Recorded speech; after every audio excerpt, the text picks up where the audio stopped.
Hello everyone, today's topic is decomposition reaction. तो decomposition का मतलब होता है split होना, टूटना. तो बड़ा कंपाउंड जब कोई स्प्लिट होता है छोटे कंपाउंड्स में या एलिमेंट में तो उसे बोलते हैं हम डिकम्पोजिशन रिएक्शन. ये अलग अलग तरीके से हो सकता है. या तो एक बड़ा कंपाउंड स्प्लिट हो रहा है दो एलिमेंट में, पहली कंडीशन. सेकेंड कंडीशन, एक बड़ा कंपाउंड ए बी स्प्लिट हो रहा है एक अलग कंपाउंड में, उससे छोटे कंपाउंड में और एक एलिमेंट में. या फिर एक बड़ा कंपाउंड स्प्लिट हो रहा है दो छोटे न्यू कंपाउंड्स में. वो हम एग्जाम्पल्स देखते हैं. तो इसमें क्या है, ये मर्क्यूरिक ऑक्साइड है, Hg मर्करी का सिंबल होता है. तो जब हम मर्क्यूरिक ऑक्साइड को, when we heat mercuric oxide we get mercury and oxygen, क्योंकि ये दोनों एलिमेंट हैं. उसी तरह silver oxide Ag2O, when it is heated we get 4Ag plus O2. फिर सिल्वर ऑक्साइड है, किससे बना है, सिल्वर और ऑक्सीजन से. तुमने यही लिखा और बैलेंस कर दिया. तो ये किसका टाइप हो गया, ये पहले वाले का टाइप हो गया कि जिसमें कंपाउंड स्प्लिट हो रहा है दो एलिमेंट में. Okay. The third example is potassium nitrate KNO3.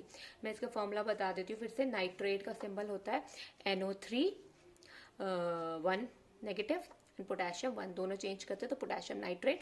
और नाइट्राइट होता है 1 NO2 लग जाता है इसके अंदर.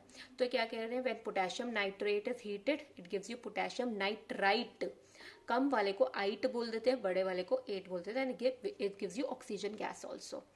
तो क्योंकि ये सब कुछ हम हीट जब कर रहे हैं तब डिकम्पोज हो रहे हैं, तब ये स्प्लिट हो रहे हैं, तो इनको बोलते हैं थर्मल डिकम्पोजिशन. ओके. एक और एग्जाम्पल है कैल्शियम कार्बोनेट. जब हम कैल्शियम कार्बोनेट को हीट करते हैं, देखो ऐसे लिख सकते हैं, ऐसे एक O लिख दो और एक O2 लिख दो. ठीक है. सेम ही है, Ca1 CO3 हो गया हमारे. तो जब हम इसको हीट करते हैं तो हमारा क्या बन रहा है, एक तो कार्बन डाइऑक्साइड गैस निकाल दो, तो क्या बचा, कैल्शियम ऑक्साइड. कैल्शियम ऑक्साइड को क्विक लाइम बोलते हैं. तो ये भी क्या एग्जांपल है कि एक बड़ा कंपाउंड स्प्लिट हुआ दो कंपाउंड्स में, ये कंपाउंड और ये कंपाउंड. तो ये थर्ड टाइप का हो गया.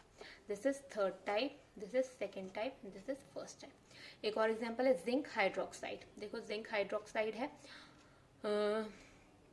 एक जिंक, ठीक है, OH ट्वाइस है ना, तो दो OH हो गए ये. अब इसको कर दो और वाटर बना दो. HOH का मतलब होता है वाटर. H2H को हम ऐसे भी लिख सकते हैं. तो ये भी क्या हो गया, एक बड़ा कंपाउंड स्प्लिट हुआ जिंक ऑक्साइड में और वाटर में. तो ये सारे रिएक्शंस क्या हो गए, डिकम्पोजिशन रिएक्शन. तो ये वाले रिएक्शंस क्या थे, क्योंकि वी आर हीटिंग, जब भी कोई कंपाउंड को हीट करें तो थर्मल डिकम्पोजिशन रिएक्शन.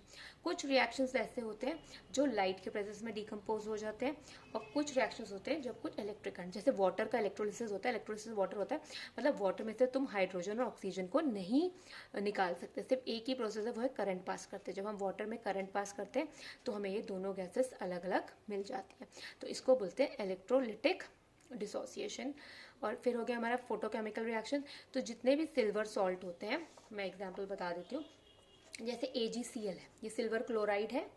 तो इसको जब सनलाइट में धूप में रख दो, ये व्हाइट कलर का पाउडर है. ये कौन सा पाउडर है, ये व्हाइट कलर का पाउडर है. तो जब आप धूप में रख दोगे तो हमें वापस Ag और क्लोरीन गैस मिल जाएगी, मतलब वो टर्न हो जाएगा ग्रे में, तो ये डिकम्पोज हो जाएगा. ओके. तो इसीलिए क्या करते हैं कि जितने भी सिल्वर के सॉल्ट्स होते हैं वो लैब में वो कहाँ रखे जाते हैं, वो एम्बर कलर की बॉटल में रखते हैं. एक ब्राउन, मतलब लाइट ब्राउन कलर की बॉटल्स में सिल्वर कलर के स्टोर होते हैं. एंड सिल्वर कलर का कहाँ यूज़ होता है, फोटोग्राफी में ये यूज़ होते हैं. ओके. अब आगे एग्जाम्पल आपकी बुक के अकॉर्डिंग उसमें लिखा हुआ है डिकम्पोजिशन रिएक्शन का एक एक्टिविटी है 1.5, यानी फेरस सल्फेट का क्रिस्टल्स लो और उसको हीट करो. फेरस सल्फेट का क्रिस्टल्स क्या होता है, उसका फॉर्मूला होता है FeSO4.7H2O. ये किस कलर का होता है, ग्रीन कलर के ये क्रिस्टल्स होते हैं. तो सबसे पहले जब इस ग्रीन कलर के क्रिस्टल्स को हम हीट करेंगे तो इसमें से जो पानी है, इसका वाटर ऑफ क्रिस्टलाइजेशन बोलते हैं इसे. जो किसी भी सॉल्ट के साथ पानी अटैच होता है, वाटर के मॉलिक्यूल्स अटैच होते हैं, इसको वाटर ऑफ क्रिस्टलाइजेशन बोलते हैं. तो सबसे पहले वाटर ऑफ क्रिस्टलाइजेशन इवेपोरेट हो जाएगा, वाटर हट जाएगा. फिर वो फेरस सल्फेट जो होगा FeSO4 को जब हम हीट करे जा रहे हैं तो वो चेंज हो जाता है फेरिक ऑक्साइड में. उसके साथ हमें एक बर्निंग स्मेल, सल्फर की स्मेल होती है, टायर जैसी बर्निंग की स्मेल आएगी. तो उसके साथ कौन सी गैस बन रही है, sulphur dioxide and sulphur trioxide. तो क्वेश्चन आता है, what do you observe when we heat crystals of ferrous sulfate. तो when we heat crystals of ferrous sulfate it changes into a green color disappears and sulfur smell is evolved. मतलब क्या क्या बना, and you can write down the equation कि FeSO4 के साथ क्या बना, ferric oxide, sulphur dioxide and sulphur trioxide. उसी तरह एग्जाम्पल है कैल्शियम कार्बोनेट, जो मैंने अभी पीछे बताया था आपको कि कैल्शियम कार्बोनेट को जब हम हीट करते हैं, कैल्शियम कार्बोनेट को मैं ऐसे लिख दूं CaCOO2, कुछ भी लिख सकते हो, तो O3 है ना तो उसको ऐसे लिख दो, तो वो क्या बनाएगा, कैल्शियम ऑक्साइड. ये बन गया कैल्शियम ऑक्साइड एंड कौन सी गैस बची, कार्बन डाइऑक्साइड. तो ये जो प्रोसेस है ये यूज होता है in the manufacture of cement. Okay फिर तुम्हारा नेक्स्ट एक्टिविटी है 1.6 एक्टिविटी है एनसीईआरटी में कि what happens when lead nitrate is heated. कि लेड नाइट्रेट जो है वाइट कलर का है, उसको तुम यहाँ तक ले लो, वाइट पाउडर को ले लिया तुमने और फिर उसको हम हीट करना स्टार्ट हो गया. वो वाइट कलर का धीरे धीरे यहाँ पे ब्राउन कलर की फ्यूम्स बनने लग जाएंगी और वो वाइट कलर का चेंज हो जाएगा येलो में.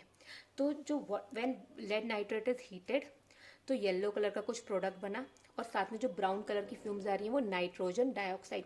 ये नाइट्रोजन डाइऑक्साइड का टेस्ट है कि अगर ब्राउन कलर की फ्यूम्स निकल रही हैं वो नाइट्रोजन ऑक्साइड है.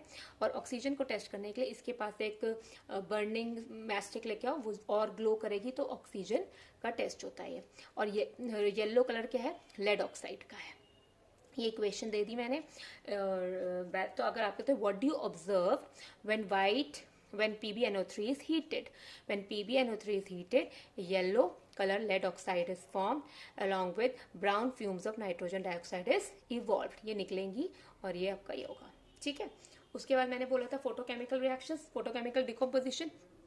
तो मैंने आपको बताया था सिल्वर क्लोराइड, सिल्वर के जो भी सॉल्ट्स होते हैं उनको अगर हम सनलाइट की प्रेजेंस में रख देते हैं तो वो टर्न हो जाते हैं ग्रे में और उसमें स्प्लिट हो जाते हैं, डिकम्पोज हो जाते हैं अपने जिससे कि बने हुए. सिल्वर क्लोराइड और सिल्वर और क्लोरीन बनेगा. तो ये जो होता है this is used in photochemical reactions. Okay, अब है कि जब आपने अपने घर में वाइट वॉश होते हुए देखा है तो हम चूना लेते हैं पहले. तो चूना जो होता है वो होता है क्विक लाइम. उस चूने में कि अगर आपको देखा होगा आपने तो ऐसे होता है, ये चूना लेते हैं और उसके अंदर क्या करते हैं वो पानी डालते हैं. जैसे ही वाटर ऐड करते हैं एकदम से गैस बनने लग जाती है और ये गर्म हो जाता है, इट बिकम्स हॉट. तो ये रिएक्शन क्या होगा, जो गर्म हो जाता है इसको एक्सोथर्मिक रिएक्शन बोलते हैं. तो ये क्या बना, गर्म बनने से क्या बना, कैल्शियम हाइड्रोक्साइड बना. तो quick lime turn into slaked lime. Formula याद रख लो सब कुछ. क्विक लाइम क्या होता है, कैल्शियम ऑक्साइड. स्लेक्ड लाइम क्या होता है, calcium hydroxide. And heat is evolved. तो ये हो गया. अब क्या करते हैं इससे ये जो कैल्शियम हाइड्रोक्साइड व्हाइट वॉश में काम आता है. तुमने व्हाइट वॉश कर दिया, उसके बहुत टाइम के बाद वॉल्स में ये व्हाइट वॉश हो रखा है. व्हाइट वॉश जो है उसके बाद कार्बन डाइऑक्साइड से रिएक्ट करेगा और वो टर्न हो जाएगा कैल्शियम कार्बोनेट में. तो ये हो गया हमारा decomposition reaction. I hope this is clear to you. In my next video I will explain you displacement reactions and double displacement reaction. Thank you.